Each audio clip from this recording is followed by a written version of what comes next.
abbaan isaa waggaa 18 ga'ee jira takkaa ummaan danteeton deemteen beeyto magaalaan isii duubaa jijjiiramte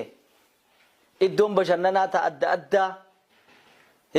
tam waal fakkaattu sun isii booda godhamte mee magaalaa tanaas haa bartu guyyaa tokko isii qofaan deemi nuti isin jiraatin jetteere akkasit dhaqee ummi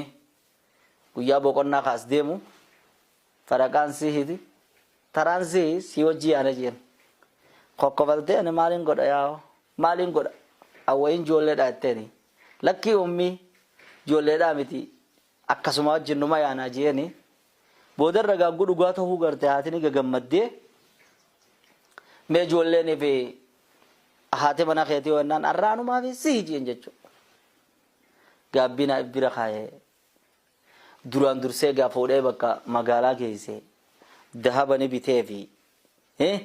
huccuu ni bitee fi eega achiin booda bakka qaama maali bishaan oowwaa bakka adda addaa tana ni geesse ni qulqulleesse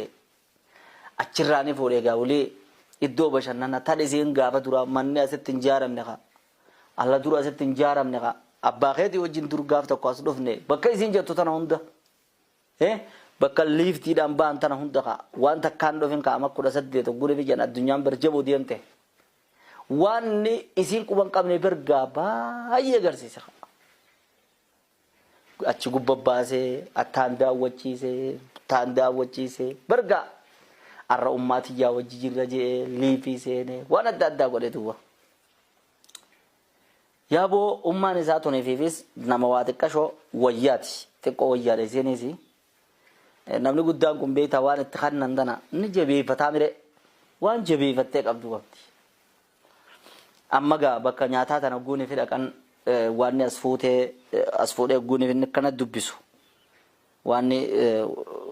nyaanni irra barreeffame tana guunii fi dubbisu yaa umma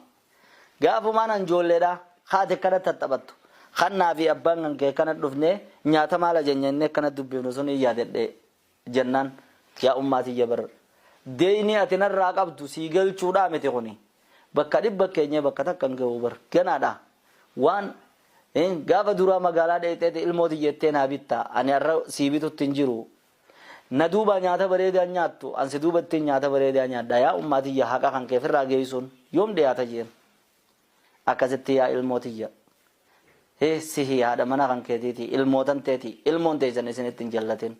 hamma addunyaarra jirtan ilmoo teessan irraa gammada jetteen fudhadhu yaaboo